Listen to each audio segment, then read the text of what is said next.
A trust is a will substitute. It's a procedure of passing assets on to the beneficiaries without going through probate.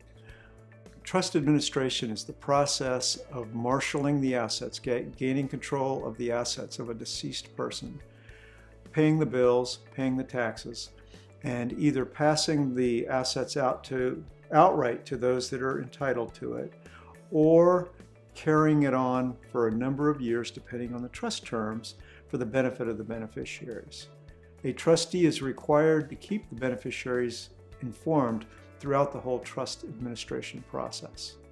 Some of the benefits of having a trust are that it avoids probate. Probate is an expensive, cumbersome, time-consuming process.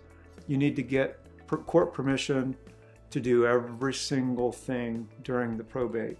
Probate can be, like I said, quite expensive.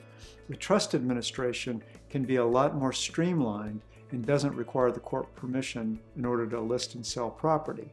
To get control over the property, and by property I mean real estate, that can be very expensive, waiting 6 months to be able to control the property. Somebody's got to pay the utilities, maintenance, insurance, upkeep during that time. Whereas a trustee can have immediate access over bank accounts and be able to pay the cost of carrying a piece of property, list it, and sell it in a much more efficient manner.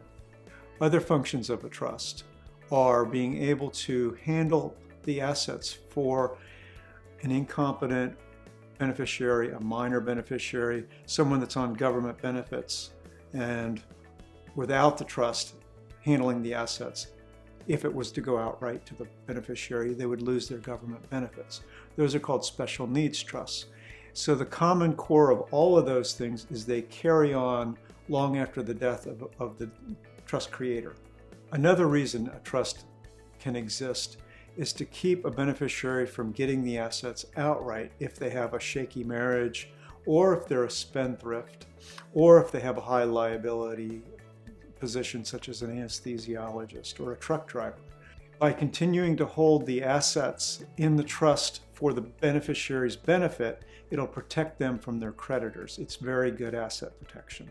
We've been through over 1,500 trust administrations over the years, and I personally have been the trustee of several trusts, including my family's own trusts. And we know what it takes to finalize a trust administration.